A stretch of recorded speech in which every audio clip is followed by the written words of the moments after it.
Do it! Welcome to the Know, I'm Ashley Jenkins. Scams, Galaxy Quakes, traitors. We're only 1 week into 2016 and already we've got plenty of juicy stories to round up. We're talking sunny delight levels of juice here, although that's only like 5% juice and is more of an orange beverage than orange juice, so maybe that's a bad analogy. Anyway, a game claiming to be Minecraft 2 hit the App Store for iOS, except it wasn't Minecraft 2 at all. After paying $7, which is a steep price in the first place, gamers were treated to a top-down swipe app where zombies attacked Scorpion from Mortal Kombat. In its way, kind of a cool idea. Not only was this obvious scam not caught by Apple to begin with, it managed to move up to number 4 on the top paid games chart, just behind Minecraft, Minecraft Story Mode, and the Lucky Block mod for, what else? Minecraft. The app's creator is listed as Scott Cawthorn, which is probably an attempt to mislead people into thinking he's the creator of Five Nights at Freddy's, Scott Cawthon, since the same creator released a scammy version of that game which hit the store last year. This dude's been busy. As was the case with that game and the Pokemon Yellow, another famously fake app that flew up the charts before users realized they were throwing their money away, Apple's approval team somehow completely missed the boat on this one. This indicates an ongoing problem with Apple. The App Store is just too big and too unwieldy and too full of stuff to effectively police it with their current methods. Although they're probably less concerned with scams and more concerned about all the money they're making. The App Store pulled in a record of $1.1 billion in sales over the holiday season, with $144 million on New Year's Day alone. Oh, the hangover download. Fortunately, the game has finally been pulled down. No word on if those users will be getting refunds. Beloved old school first-person shooter Descent and Descent 2, remember those? Well, they've both been removed from GOG and will soon be removed from Steam. Not because they're scams, obviously they're not their amazing games, but because their publisher Interplay hasn't paid developer Parallax Software since 2007.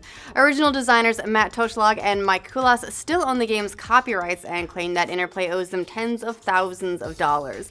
They're currently considering legal action, which most people would have considered, I don't know, at least 5 years ago, and they'd like to make another Descent game, but only if, Interplay starts actually paying them sometime this decade. And no, they don't have anything to do with Descent Underground, the crowdfunded Steam Early Access game, although you can imagine how they feel about it. One thing we know for sure is how the meme-famous TR-8R feels about First Order traitor FN 2187, or Finn, as sexy resistance pilots like to call him. The badass stormtrooper who wears his heart on his greaves made a name for himself during a lightsaber battle in Episode 7, become the subject of many a meme, and now we've actually got an official backstory and explanation for the passion with which he went after Finn. Turns out they were former squad mates. The stormtrooper's actual name is FN 2199, known as Nines by his other non-traitor trooper buddies. That cool but impractical Z6 baton he uses is actually meant for riot control. Plus, he's a ginger, which explains oh so much. Sorry, gingers, but you're all devil children. I love you, sis.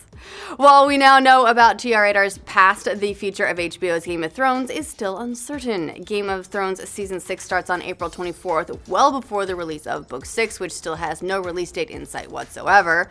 But the fate of Seasons 7 and 8 of the show still aren't settled. When it was last renewed, Game of Thrones was picked up for Seasons 5 and 6 at the same time, and talks are underway to do the same for the next 2 seasons. Back in July, HBO President Michael Lombardo said showrunners Dan Weiss and David Benioff were leaning towards 2 more seasons after the next season ends, adding, "We hope that they would change their mind, but that's how they're feeling now." Translation, if I had it my way, we'd be making Game of Thrones until the sun burns out and our world is frozen over like everything beyond the wall, which at this rate will probably happen before George R.R. Martin finishes writing Book 6. If we manage to survive after our sun burns out, though, we'll be treated to an exciting collision of the Milky Way with the Andromeda Galaxy, a galactic fender bender that's been in the making for apparently some 4 billion years. You'd think someone could hit the brakes. However, recent evidence has been found that our galaxy has already been the victim of a hit and run. For years, astronomers have been unable to determine what causes the galaxy quakes we see on the edges of the Milky Way, but yesterday, at the 227th meeting of the American Astronomical Society, scientists unveiled the reason. Just a dark matter-filled dwarf galaxy bumping up against us millions of years ago before speeding off at about 450,000 miles per hour. Good luck getting the plates on that, dark matter. Science jokes, because wrapping your head around the fragility of our little corner of the universe is frankly terrifying. In less existentially distressing news, though, PlayStation VR had a bit of a PR hiccup yesterday when an Amazon Canada page displayed a price of $800 or a more vomit-inducing Canadian price of $1,125 or loonies or moose-hooves or whatever your currency is called up there. It was promptly taken down by Sony, who insists it was an Amazon error. While this was probably a placeholder, the release date, after all, was listed at December 31st, 2016, which we know isn't true. It's really a very weirdly specific one. The Rift was announced earlier this week at a price of $600, so $800 for the PlayStation VR seems maybe kind of unthinkable, but it's rather curious that Amazon would have chosen such a high price point for their listing. Hear that, Sony? Curious. Still in the realm of CES news, U.S. Marshals shut down a booth at CES yesterday before serving a court order to Chinese company Chengdu First International Trade Company for violating a patent on a one-wheeled electric skateboard. Silicon Valley startup Future Motion acquired the patent in August after debuting the One Wheel at CES 2 years ago. Chengdu's version of the product will supposedly retail for $550, while Future Motion's was set at $1,500, so I can see why they'd be a little bit upset.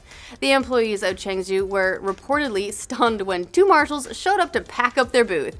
I'd like to think that's because the two marshals were Timothy Olyphant and Tommy Lee Jones, but hey, a girl can dream.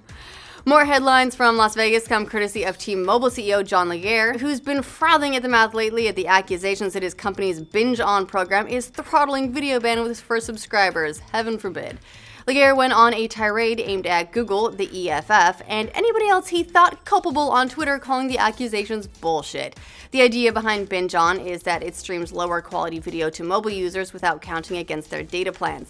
Sounds great on the surface, but it seems that even video services who haven't signed an agreement with T-Mobile are also being downgraded, which the EFF argues is no different than throttling bandwidth and violating net neutrality.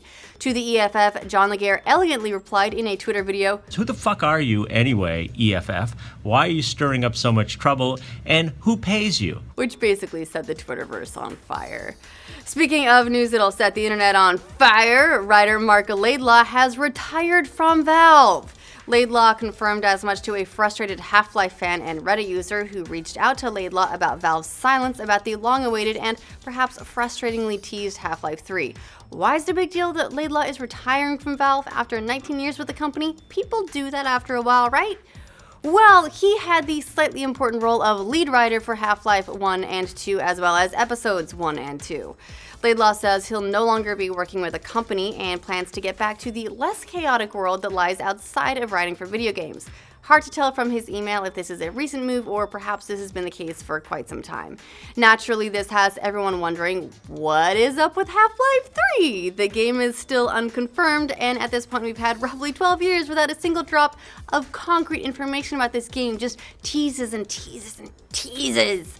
And while some are speculating that his departure might mean that there are problems with the game's progress or that it's not being made at all, keep in mind that Valve also has writers Chet Balasek and Eric Wolpaw, who wrote the Portal franchise, as well as the stories for Left 4 Dead, so not all hope is lost. But admittedly, it's hard not to speculate. It's really all we can do about Half-Life 3. Seriously, they're reaching George R.R. Martin levels of development time here.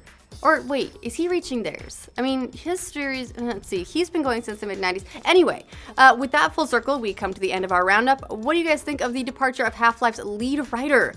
And do you consider T-Mobile's binge-on program to be bandwidth throttling? And were any of you fortunate enough to download that sick Minecraft 2 game before it got removed by the thought police at Apple? Let us know down in the comments.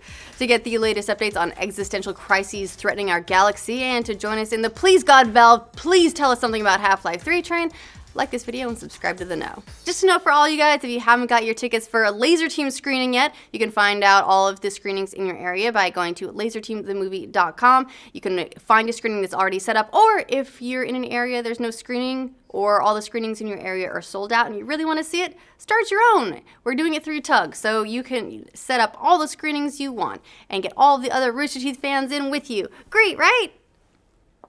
Just go there. Go there, get your tickets. Do it now.